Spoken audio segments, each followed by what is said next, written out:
Follow where the big corporations are putting their money. They don't care what's being hyped in our little marketing world, right? They're going to go where they can save money and where they can make money. And that's it.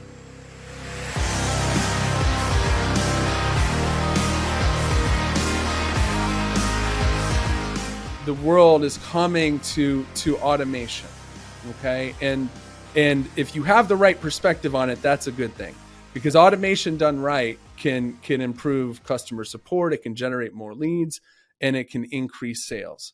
So what happened was Messenger did this big stop, right? We continued to work on that platform. Then it expanded to Instagram, expanded to WhatsApp. Now it's soon gonna just be on iMessage. RCS, if you guys aren't familiar with RCS, is Rich Communication something. I learned about RCS from the partnership director at Google.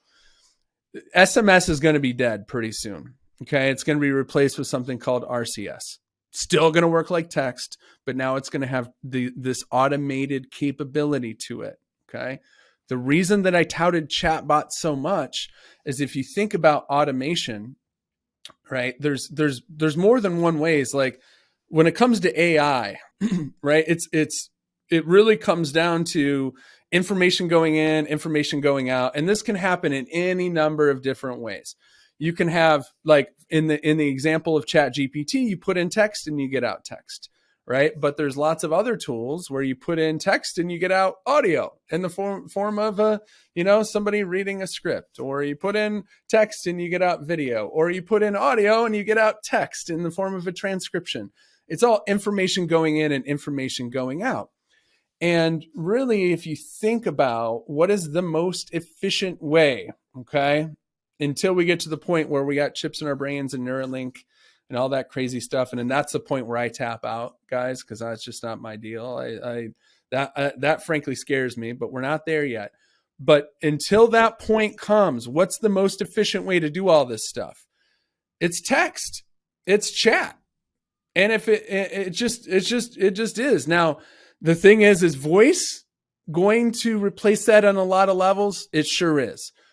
But let me ask you this. If you want to get something done today, as it stands, which is more efficient? Now, it depends on what that task is, but the vast majority of things that you want to get done, there's no better way to do it than with text. And that's why ChatGPT is the way that it is. Now, let's just say, for example, you're washing the dishes and you want to know what the capital of Idaho is, and you say, Alexa, what's the capital of Idaho? Great use case for voice. Awesome. Cool. The capital of Idaho is, okay? But let's pretend for a second that you actually want to get something done. All right? You want to buy a jet ski for your husband for his birthday. All right? Good luck trying to tell Alexa to help you find the best jet ski, right? But with the chatbot, if there was one that was particularly designed for this reason, you could be like, looking for a jet ski that's orange.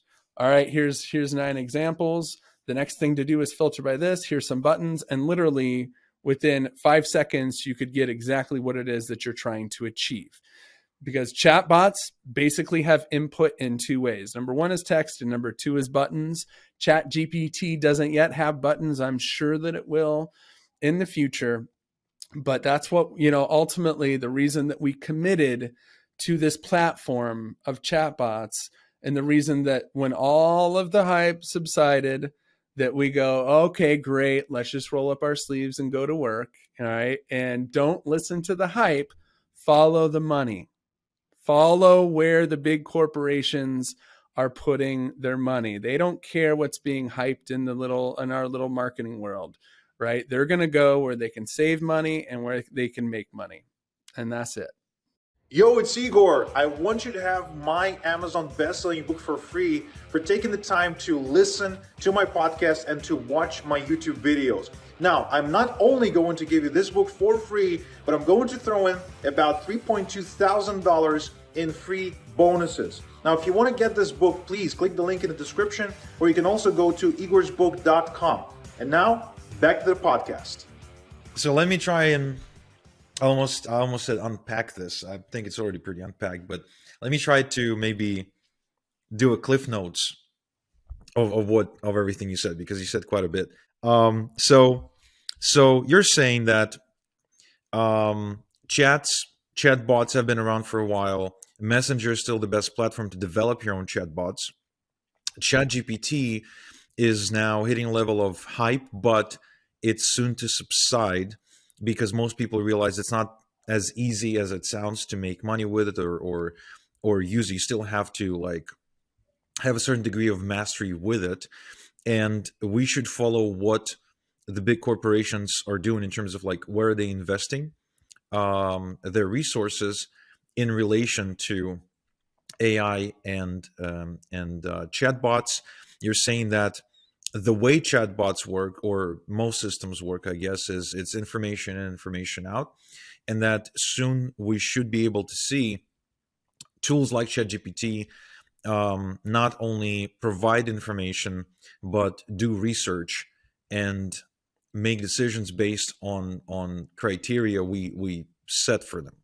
I think you unpacked that really well. And the bottom line is this, is that don't get deterred when you get into this thing, because the hype is up here, right? And Chat GPT is like, it's absolutely amazing. Like there's no question. I mean, it's worth the hype, right? It's just that when it's you still got to build a business, right? Like there are a lot of legitimate business ideas that you can utilize AI to do. And I put up a clinic on this last week, right? And it's not the crap that you're hearing on YouTube, frankly. But the most important thing to understand here is that when the hype starts to subside and people go, oh, AI isn't, because yeah, it's for number one, it's still developing. And number two, it's not magic, right? You still have to have a business. But here is where you actually had a perfect lead in to go to what's next. Okay. Because artificial intelligence, if you think about it, these things like Chat GPT, what that is it's a model, right? It's a neural network, right? That's powering a lot of stuff, right? And if you look at Chat GPT now, they do offer a paid version, but there's been companies like ours that we pay Chat GPT to pull their data, to put in stuff like our chat bots. And, we build a tool called AI Marketing Helper that writes articles, and there's others that, do the same. But this is sort of, and I said what's coming, and I wanted to call my shot a little bit because AI is awesome, right? But really, when it gets interesting, there's a term called RPA, which is robotic process automation. And what that means is having processes be ran with automation. And RPA is not new. In fact, as crazy as this is to think, we were using very basic versions of RPA well over a decade ago. Okay. Now, back then they would require code, and you had to really, but if you want to do something like make a spreadsheet of every whatever in the world that does, like go to this website and scrape this data. I mean, those things have been around. Now there's some good ones like Axiom .ai is one that I would recommend, that's just made it so that anybody can pretty much create these processes with drag and drop, like they're out there. But here's where it's about to get really, really, really, really exciting, is that pretty soon you can ask Chat GPT anything, but you can't tell Chat GPT to do things for you, right? It's intelligence, it's information. So where it gets exciting is when RPA gets combined with AI.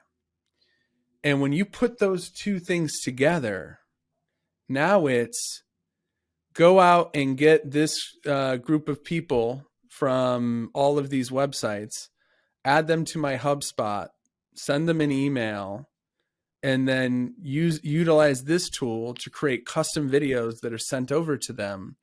And then anytime that somebody replies, ping me with a text message. And when you can get to that level, it's game on.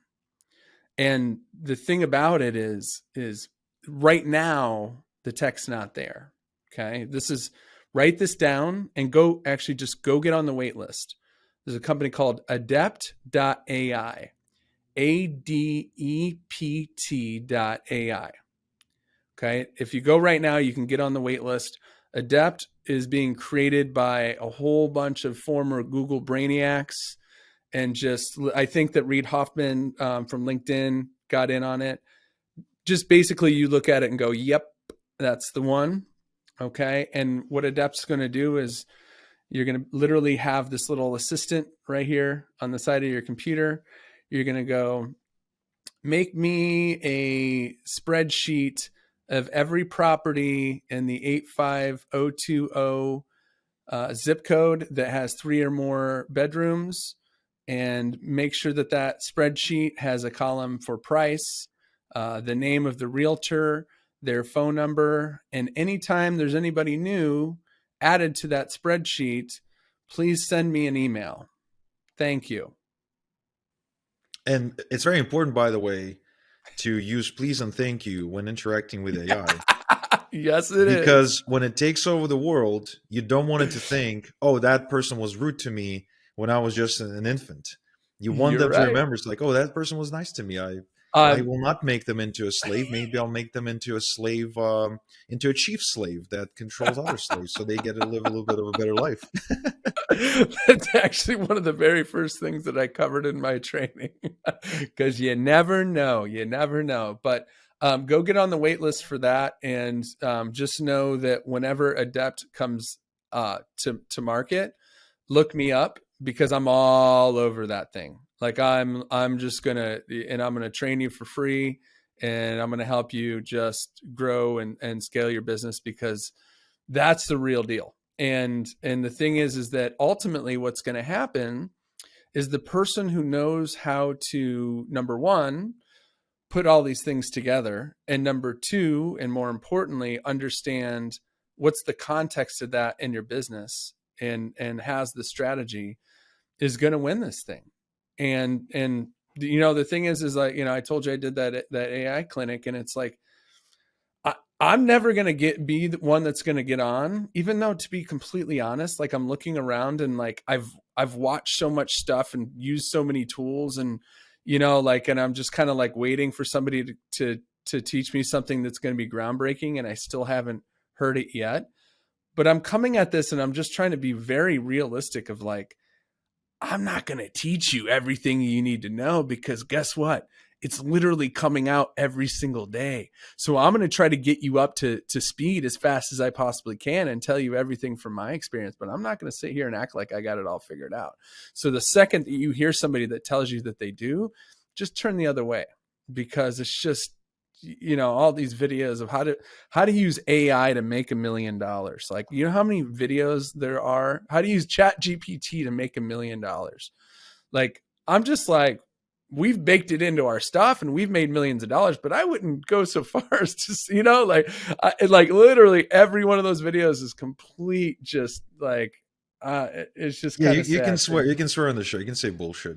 It's You're bullshit, man. It's bullshit. It's fucking bullshit, frankly. Yeah, it's just a bunch of people sort of riding on the whole keyword research trend, I guess, that it's like any keyword plus ChatGPT, you're immediately kind of tapping into a flow of traffic. And there's YouTubers now that basically have all of their videos is like somebody's, there's this thumbnail, right? And the guy goes like, and then above it says, $3,000 a day with ChatGPT, 50K a week with ChatGPT, this, and it's like, they start teaching you how to pull content to create B-roll videos to automatically upload them to YouTube. But it's interesting that you said that, as somebody who's now teaching people about AI. I've been following, like, since ChatGPT. I kind of jumped in ChatGPT maybe 3 to 4 days after it launched, and I started feeling like I'm a bit behind on what's going on, because from that day, all of a sudden, everything is AI.